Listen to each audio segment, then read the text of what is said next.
आप देख रहे हैं जय न्यूज। जय न्यूज में आपका स्वागत है। रुक करते हैं धन्यवाद सभी लोग IDBI बैंक शाखा करहिया का उप मुख्यमंत्री राजेश शुक्ल ने किया उद्घाटन। मुद्रा योजना अंतर्गत हितग्राहियों को किया चेक का वितरण। अपने क्षेत्र की और अधिक खबरें देखने के लिए जय न्यूज को सब्सक्राइब करें और घंटी का बटन दबाना ना भूलें, जिससे आपको सभी खबरें मिले सबसे पहले। धन्यवाद। KP त्रिपाठी जी, हमारे IDBI बैंक के मुख्य महाप्रबंधक एवं जोनल प्रमुख आदरणीय आशुतोष कुमार जी,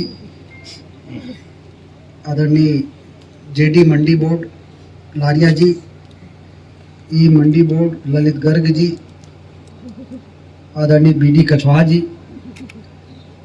इस ब्रांच के मैनेजर पांडे जी और हमारे क्षेत्रीय प्रबंधक क्या नाम है, मोहित सिन्हा जी, सूरज केवट जी, हमारे पार्षद कमलेश सचदेवा जी, जो मंडी के निर्माण में पहले दिन से ही हमारे साथ योजना बनाने में सक्रिय रहे हैं, आदरणीय अनिरुद्ध पांडे जी, सरपंच संघ के अध्यक्ष, गुप्ता जी, हमारे गल्ला व्यापारी संघ के अध्यक्ष, और प्रकाश मोटवानी जी, और सभी मंडी बोर्ड के अधिकारी कर्मचारी, उपेंद्र सिंह जी भी यहाँ पर उपस्थित हैं, और महेश शर्मा जी, हमारे साथी शंकर भाई, और प्रहलाद और दूसरा भाई का दशरथ जी और प्रहलाद जी,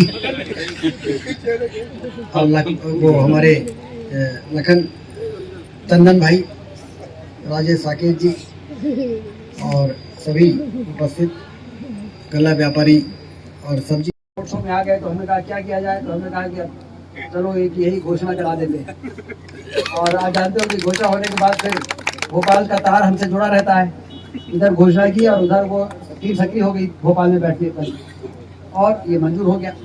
यहाँ एक समस्या सफाई की जो थी कि 50,000 रुपए में इतने बड़े कैंपस की सफाई नहीं हो सकती, तो अब 1 लाख हो गया ना, 1 लाख हो गया, अब 1 लाख हो गया है। अब ये बिल्कुल नीट एंड क्लीन रहना चाहिए।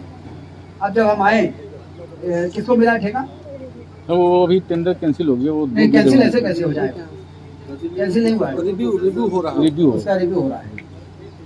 इतनी जल्दी कैंसिल नहीं होगा, रिव्यू हो, जो कैंसिल होने के कगार में होगा वो रिव्यू में चला जाएगा, और रिव्यू में होगा फिर मंजूर हो जाएगा। तो इसलिए सभी को बहुत बहुत बधाई। आज आप सबके चेहरे की प्रसन्नता को देख के मुझे लगता है कि यही लोकतंत्र की सफलता है कि लोग जो अपेक्षा करें वो सरकार में बैठे हुए लोग उसको पूरा करें, जिससे कि जनता को भी। मैं कभी कभी सुबह 8 बजे यहाँ पे आता हूँ जब, तो यहाँ पर इतनी भीड़ रहती है, 5-6 से ज़्यादा लोग रहते हैं, और सब अपने में इतना बिजी रहते हैं। एक बार मैं यहाँ पर घूम रहा था तो इतने व्यस्त थे कि हमारी ओर देखने की फुर्सत नहीं थी। तो हमको बहुत अच्छा लग रहा था। वही बात है, सब अपने काम में इतना भीड़ी है, तो हमको नजर पड़ती थी, नमस्कार कर लेते हैं, फिर अपने काम में बढ़ जाते हैं। इसका मतलब कि ये जो स्थान है वो बहुत बड़ी जन सुविधा का केंद्र बन के तैयार हुआ है। और हम ये दावा करेंगे कि सब्जी मंडी, तो पहले हमारे मंडी को क्या कहते थे, C ग्रेड है, B ग्रेड है, अब ये रीवा की मंडी से अच्छी भोपाल और इंदौर की भी मंडी नहीं रह जाएगी, हाईटेक मंडी इसको बनाने का काम किया जाएगा। बैंक के अधिकारियों को मैं धन्यवाद देता हूँ। मैं सोच रहा था बैंक की तरफ से डिले, जैसा भी BD कछवाहा जी ने बताया, लखपति जी भी हैं, राजकुमार जी भी हैं, गुप्ता जी, जैसा BD जी ने बताया कि पहले हमारे पास BD जी और सुनील अपने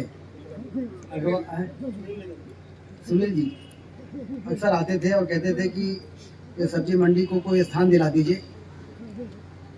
तो पहले तो कहते थे स्थान दिला दीजिए, जब हम स्थान दिलाते थे तो फिर पीछे हट जाते थे, फिर नई नई बातें होती थी कि ये बनवा दीजिए, कठिन कठिन काम बताते थे हमें। ये जो बाईपास है इससे पहले रैंप उतरवाइए, सामने 4 लेन की सड़क बनाइए, और इतनी दुकानें बनाइए। तो हम भी कह रहे थे कि ग्राउंड दी तो भाग बिल्कुल, तो हम भी कहते थे तुम डाल तो हम 5 मार, क्या मारोगे? जो आप कहोगे वो करेंगे, लेकिन वहाँ से तो सब्जी मंडी को ऐसे स्थान पर जरूर ले जाएंगे जहाँ पर आपका व्यापार 3 गुना हो जाए और आपका समय 2/3 बच जाए। यहाँ पे आपका व्यापार भी 3 गुना हो गया है और समय भी 2/3 बच रहा है। 10 गुना व्यापार हो गया। और नहीं तो पहले हमारे वो पार्किंग में गाड़ियाँ ट्रक लोडेड ट्रक खड़े रहते थे, ट्रैफिक वाले पे भी परेशान करते थे और उस ट्रक में लदे हुए अपने सब्जी और फल के लिए, ट्रकवारी के लिए 24 घंटे सक्रिय रहते थे, आप परेशान रहते थे। लेकिन अभी तो ट्रक आया, खाली किया, निकल गया, तो आनंद है। पहले रीवा के लोग माल नहीं लाते थे, अब पूछ के लाते हैं। अब पूछ के लाते हैं कि यहाँ पर गाड़ी नहीं फंसेगी हमारी। जाएंगे अनलोड करेंगे और जब लेके जाना होगा बाहर शहर के अंदर नहीं जाएंगे, बाहर निकल जाएंगे। तो इसलिए हमारे व्यापार में बढ़ोतरी हुई और उत्पादन में भी, सिंचाई का पानी दे दिया तो उत्पादन में भी बढ़ोतरी है, व्यापार में भी बढ़ोतरी है। कुल मिला के अब रीवा बहुत तेजी के साथ आगे बढ़ रहा है। फिर ये बात आई कि बहुत व्यापार बढ़ गया है। अब ये कैश लेके रीवा जाने में ये बोदा रोड में रास्ते में डर लगता है, इधर से निकलेंगे तो इधर भी खतरा रहता है। तो यहाँ पर एक बैंक की शाखा खुल जाए। तो आज इस शाखा के उद्घाटन के अवसर पर मैं देख रहा हूँ कि सब लोग बड़े प्रसन्न हैं। मुझे बताया गया कि लगभग 1 करोड़ रुपए का लेन देन यहाँ पर संभावित है। 70-80 लाख तो हो ही रहा है, लेकिन 1 करोड़ 1.5 करोड़ तक जाएगा, व्यापार बढ़ेगा। तो कितना जरूरी था ये सुविधा बैंक का यहाँ पे होना।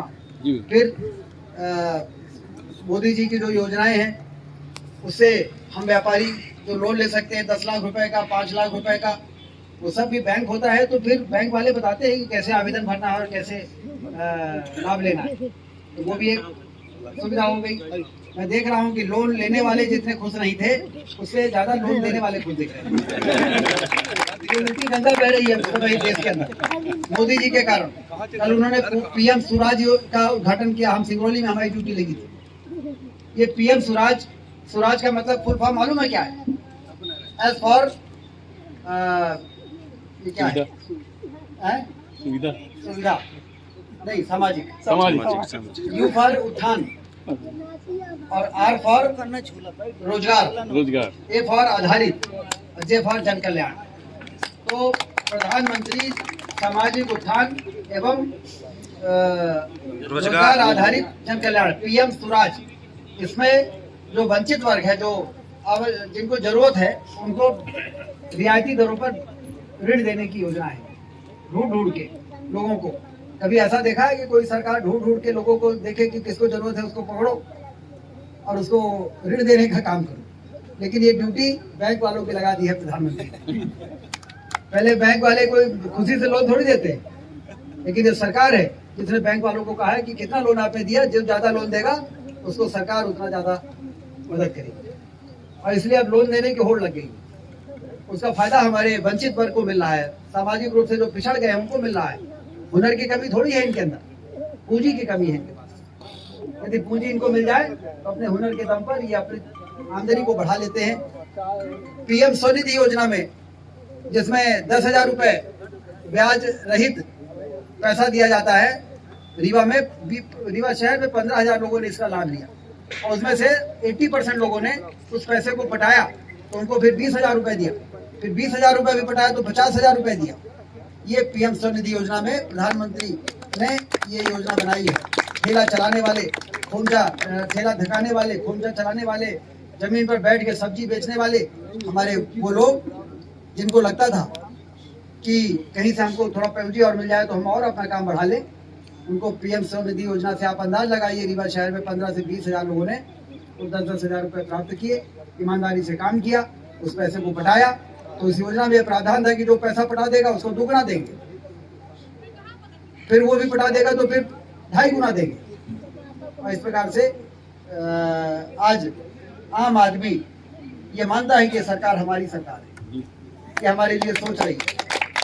लाडली बहना योजना में हमारे जितने भी यहाँ पर हमाल हैं, हम हमालों के लिए भी गेस्ट हाउस बना रहे हैं। क्यों? इसमें 19 करोड़ में। ऐसा नहीं है कि सिर्फ ट्रक की पार्किंग बना रहे हैं, शेड बना रहे हैं, दुकान के सामने जहाँ पे शेड की आवश्यकता है वो बना रहे हैं। मैं मंडी बोर्ड के लोगों को इस बात के लिए उनको तारीफ करता हूँ कि उन्होंने सब्जी व्यापारियों से पूछ के काम निकाले कि क्या काम जरूरी है बताइए। और जो जहाँ आपने कह दिया ये काम चाहिए, गाड़ियों के पार्किंग के लिए चाहिए, उस कंपोनेंट को आपने लिया, उसका एस्टिमेट बनाया, उसको टेंडर करके और काम आगे बढ़ाया। यही तो है कि डिमांड आधारित सुविधा। आपने डिमांड पूछी और उसके बाद सुविधा दी, और नहीं तो आप अपने मन से काम कर देते हो, बाद में उसमें कोई जाके बैठता भी नहीं। तो इसका मतलब कि हमें इसी प्रकार से काम करने की जरूरत है। अभी जो पिछले दिनों हमने दुकान का लोकार्पण किया तो टोटल कितना हो गया सारी दुकानें मिला के? 345 दुकानें बनाई गई थी। एक सपना देखा गया था कि यहाँ पे दुकान बनाएंगे। जब दुकान बनाने लगे तो जो सब्जी का व्यापार नहीं करते वो आ गए दुकान खरीदने के लिए। याद है कि नहीं? आज दिन आते हैं भैया। तो हमने कहा कि ये खरीद लेंगे, ये बोली में